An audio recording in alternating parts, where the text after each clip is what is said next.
तो हेलो दोस्तों, कैसे हैं आप लोग। आशा है अच्छे होंगे। आप बोर्ड पर देख रहे हैं, लिखा हुआ है जहीरुद्दीन मोहम्मद हुमायूं। हुमायूं कौन था?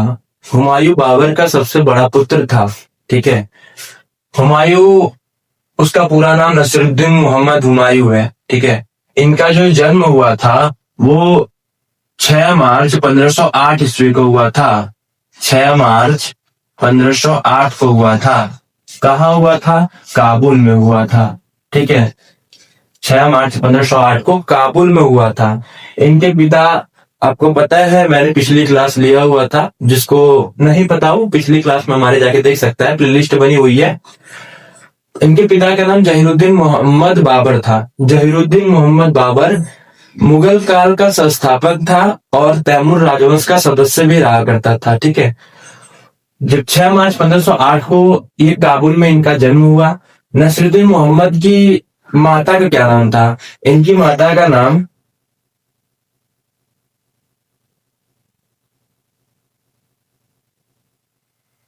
माहम बेगम था। इनकी माता का नाम माहम बेगम था। बहुत ही क्वेश्चन पूछा जाता है ये। माहम बेगम। ठीक है। इनकी माता का नाम माहम बेगम था। अब पिता तो पता ही है आपको, पिता इनके बाबर, जहीरुद्दीन मोहम्मद बाबर। 1508 में 6 मार्च 1508 को काबुल में इनका जन्म हुआ और मात्र 12 वर्ष की उम्र में, बहुत ही कम उम्र में, यह बदख्शा का सूबेदार नियुक्त किया गया था। 12 वर्ष की उम्र में बदख्शा का सूबेदार नियुक्त किया गया था। बदख्शा का सूबेदार। ठीक है। बाबर के 4 पुत्र थे। बाबर के 4 पुत्र और एक पुत्री भी थी। 4 पुत्र का नाम आपको पता है। सबसे बड़ा पुत्र उनका हुमायूं, जिनके बारे में हम क्लास ले रहे हैं। दूसरा था अस्करी। तीसरा था हिंदाल। ठीक है। तीसरा हिंदाल और चौथा था कामरान। ठीक, 4 थे। बाबर के 4 पुत्र थे और एक पुत्री थी जिनका नाम था गुलबदन बेगम। गुलबदन बेगम इनकी एक पुत्री थी। ठीक है। गुलबदन बेगम ने ही हुमायूं नामा लिखा हुआ है। हाँ, ठीक है। हुमायूं जो था, इसको दिल्ली और आगरा का बादशाह बना दिया गया। मतलब इनका जो राज्याभिषेक हुआ, राज्याभिषेक इनका 1530 में हुआ था। 1530 में राज्याभिषेक हुआ बाबर की मृत्यु के बाद। उसके बाद अस्करी को संभल, मिर्जा हिंदाल को और कामरान को काबुल और कांधार। ठीक है।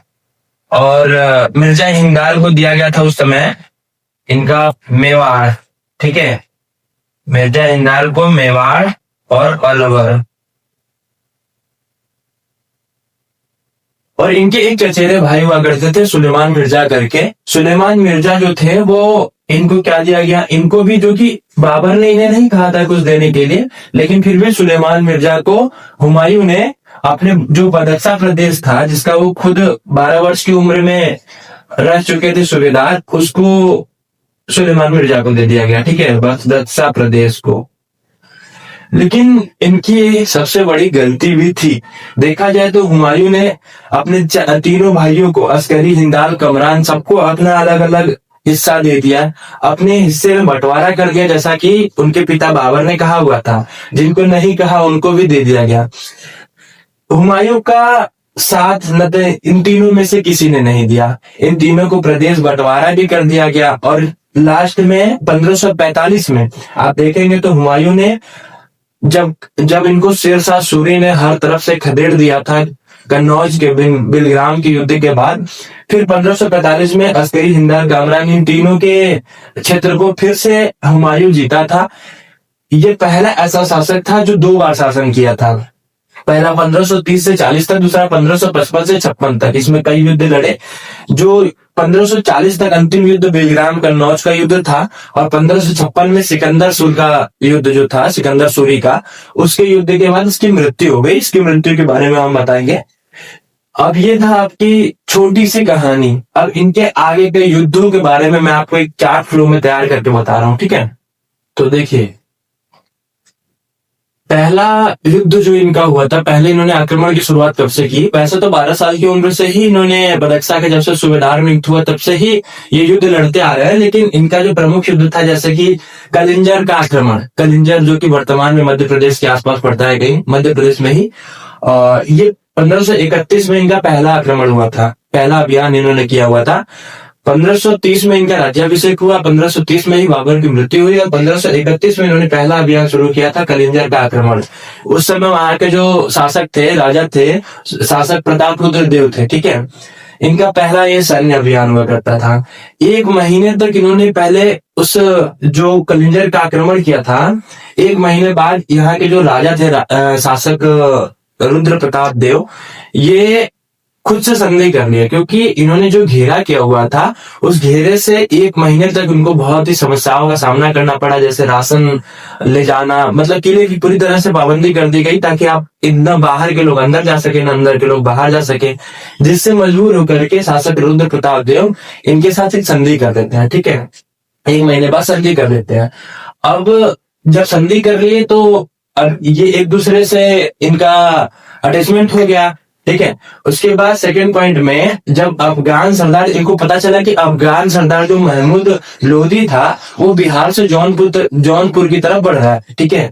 जब अफगान सरदार महमूद लोधी बिहार से जौनपुर की तरफ बढ़ना शुरू किया तो उसी समय इन्होंने एक फैसला लिया, हुमायूं ने एक फैसला किया कि कलिंजर के जो शासक थे रुद्र प्रताप देव, जिनसे इन्होंने संधि की हुई थी, इनसे कुछ धन लेकर के जौनपुर की तरफ प्रस्थान करें।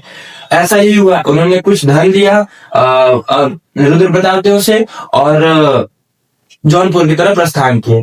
जौनपुर की तरफ जब गए तो उन्होंने पहला युद्ध वहां पे दोहरिया युद्ध लड़ा इन्हीं से, महमूद लोधी से, ठीक है। महमूद लोधी से इन्होंने 1532 ईस्वी में दोहरिया युद्ध लड़ा, जिसमें ये विजय हो गए, हुमायूं की विजय हुई और महमूद लोधी जो था वो पराजित हो गया, ठीक है। तीसरी बार इन्होंने चुनार का घेरा किया। चुनार का किला वर्तमान में है मिर्जापुर के साइड में। चुनार का प्रथम घेरा इन्होंने किया और यह घेरा पूरे 4 महीने तक किए थे, ठीक है। उस समय वहां का जो शासक था शेर खान था, जिसे हम शेरशाह सूरी जानते हैं। शेरशाह की उपाधि इन्होंने धारण की, अभी बताएंगे कब धारण की। शेर खान के अधीन था और शेर खान को इन्होंने 4 महीने तक उस किले में घेरे रखा। उसके बाद मजबूरन चुनार के किले के घेरे के बाद मजबूरन शेर खान ने इनसे संधि की, 4 महीने के बाद संधि करके, ठीक है। उसके बाद मालवा और गुजरात पर भी इन्होंने अभियान शुरू किया 1534 से 35 में। उस समय वहां का जो शासक था बहादुर शाह, बहादुर शाह इतना भयभीत हो गया, इनके 4 महीने की किलेबंदी के बाद इतना भयभीत हो गया। 4 महीने क्या देखा जाए तो काफी टाइम तक इनको, मतलब ये जब तक डरे हुए न थे, जब तक इनके यहाँ पूरी तरह से पाबंदी न लगी, तब तक इनको घेरे रखा। और ये मालवा एवं गुजरात अभियान, ठीक है, वहां उस समय गुजरात का जो शासक था बहादुर शाह था। इसमें इन्होंने 1534-35 में जब इस घेरेबंदी से इन्होंने संधि की, उस समय मालवा के गुजरात के जो शासक थे बहादुर शाह, इन्होंने फिर संधि की, लेकिन संधि नहीं हुई, ये संधि नहीं हुई और हुमायूं संधि करने के लिए तैयार नहीं था। फिर हुमायूं से ये भयभीत होकर, जो बहादुर शाह थे वो इतने भयभीत हो गए कि वहां से वो भाग गए, ठीक है। तो उस समय मालवा और गुजरात का जो अभियान हुआ है, इसमें बहादुर शाह जब भाग गए तो हुमायूं अपने जो भाई थे अस्करी, उनको वहां का सूबेदार नियुक्त कर दिया। अब मालवा और गुजरात का सूबेदार हो गए हैं अस्करी। अब अस्करी ये कानून व्यवस्था बनाने में असफल रहे, ये अपने कानून को ठीक से संभाल नहीं पाए और फिर से ये बहादुर शाह अपनी प्रजा की मदद से वापस गुजरात को जीत लिया, ठीक है। उसका कारण अस्करी सूबेदार तो नियुक्त हुए लेकिन संभाल नहीं पाए कानून को, और फिर से प्रजा की मदद से बहादुर शाह जो कि भयभीत होकर यहाँ से भाग चुका था, और फिर से अपनी प्रजा की मदद से आया और गुजरात पर कब्जा कर लिया। आगे के युद्धों के बारे में मैं अभी नोट पॉइंट करा देता हूं आपको।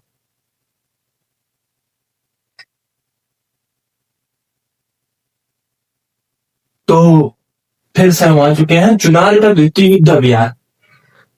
मैं लाइन वाइज आपको सारी युद्ध के बारे में भी अंतिम में एक बार फिर से एक चार्ट बना दूंगा, जिसमें आप शॉर्ट फॉर्म में ये देख सकेंगे कौन विजयी हुआ, कौन पराजित हुआ, किसके बीच युद्ध लड़ा गया और किस सन में लड़ा गया, किस ईस्वी में लड़ा गया। ठीक है, फिर चुनार का द्वितीय अभियान चलता है। पहला अभियान भी चला, अब द्वितीय अभियान चलता है। ठीक है, 1537 ईस्वी में। इसमें क्या हुआ, 6 माह तक घेराबंदी हुई।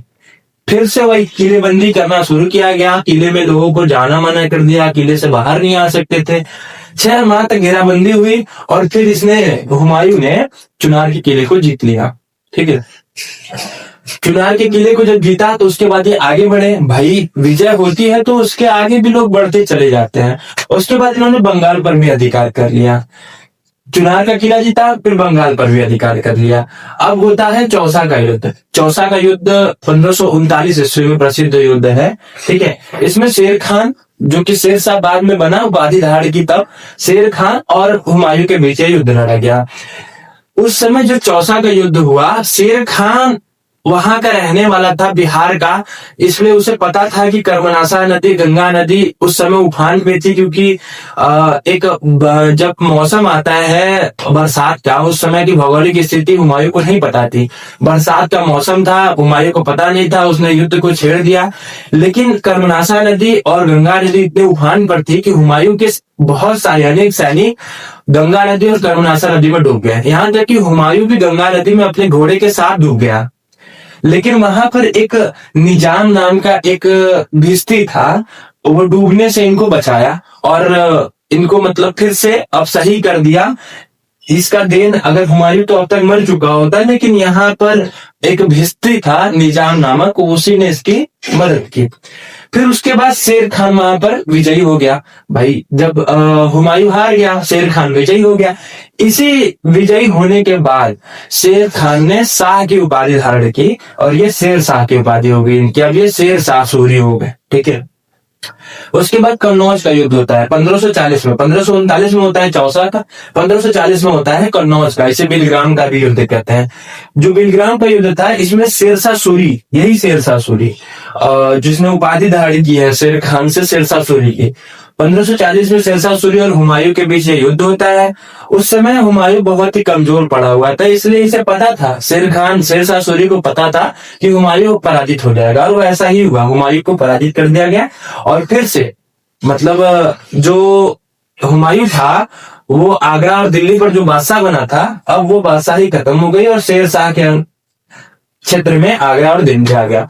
शेरशाह यहाँ का बादशाह बन गया। ठीक है, तो फिर से आ चुके हैं हम 1540 में जो कन्नौज और बिलग्राम का युद्ध ये हारे हुए थे। उसके बाद इन्होंने 1541 में, उस समय हारने के बाद जब एक निजाम नामक जो भिस्ती था, उन्होंने इनकी जान बचाई।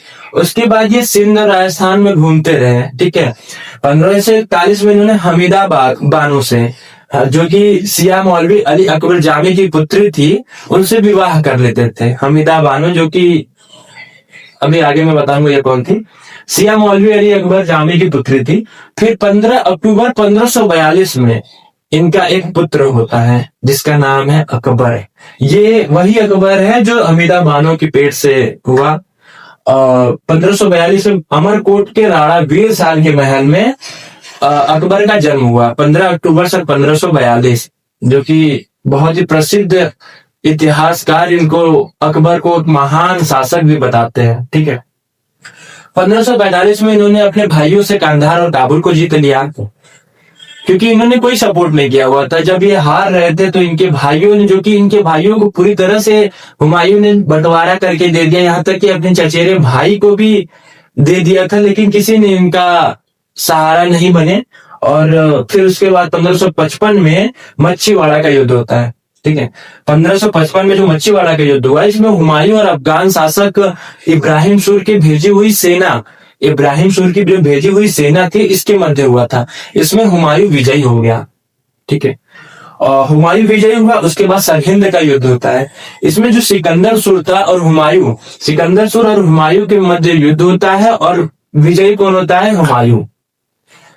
सिकंदर सूर स्वयं लड़ा था और हार भी गया। ठीक है, उसके बाद ऐसा माना जाता है कि यह दिन पनाह पुस्तकालय में सीढ़ियों से उतरते वक्त इनकी मृत्यु हुई थी पैर फिसलने के कारण। और कुछ इतिहासकार कहते हैं कि ये सीढ़ियों से जब उतर रहे थे उसी समय नमाज शुरू हुआ और ये झुके, और झुकने के कारण ये सीढ़ियों से गिर गए और इनकी मृत्यु हो गई। अब कहाँ तक सत्य है ये तो अभी इतिहास के पन्नों में ही सिमटे हुए हैं। वैसे माना जाता है कि ये सीढ़ियों से ही गिर के इनकी मृत्यु हुई, जिसे शेरे मंडल दिन पना पुस्तकालय थी, जिसे शेरे मंडल कहते हैं। ठीक है, अब मैं इनको बहुत सारे इतिहासकार और जैसे लेन पुल इनको कहते हैं कि इनकी पूरी जिंदगी लुढ़कते ही रही और लुढ़कते लुढ़कते इनकी मृत्यु भी हो गई। तो ये वास्तविकता भी है। 1530 से 40 तक इन्होंने शासन किया, 1555 से 56 किया, लेकिन 1540 से 55 तक ये लुढ़कते ही रहे और लुढ़कते हुए इनकी मृत्यु दिनपना पुस्तकालय में हो गई। ठीक, तो लेन पुल जो कहते हैं हुमायूं जीवन भर लुढ़कता रहा, लुढ़कते लुढ़कते ही इनकी मृत्यु हो गई। ठीक है, इंपॉर्टेंट क्वेश्चन है, स्टार मार्क आप कर लीजिएगा, ये अक्सर पूछा जाता है। जो मकबरा है इनका, हुमायूं का मकबरा कहाँ है? हुमायूं का मकबरा दिल्ली में स्थित है। इनके मकबरे के जो वास्तुकार है मीराक मिर्जा घियास, स्टार मार्क है, इसको आप देख लीजिएगा। मकबरा जो दिल्ली में है और इनके मकबरे के वास्तुकार है मीराक मिर्जा घियास। ठीक है, मकबरे के वास्तुकार जो है वो ये है मीराक मिर्जा घियास। ऐसा माना जाता है कि जो हुमायूं था वो वास्तु पे भरोसा रखता था और सातों दिन 7 कलर के कपड़े पहनता था, 7 रंग के कपड़े पहनता था। वो कभी भी एक ही रंग के कपड़े को दोबारा नहीं पहनता था।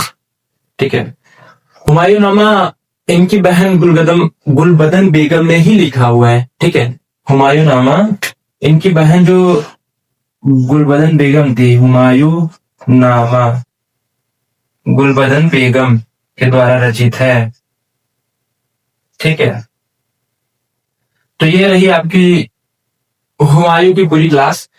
अब मिलते हैं इनके बाद अकबर की कहानियों से। तब तक के लिए आप लोग इसे पूरे रिवाइज करिए, अच्छे से पढ़िए, लाइक करिए, कमेंट करिए और शेयर करिए।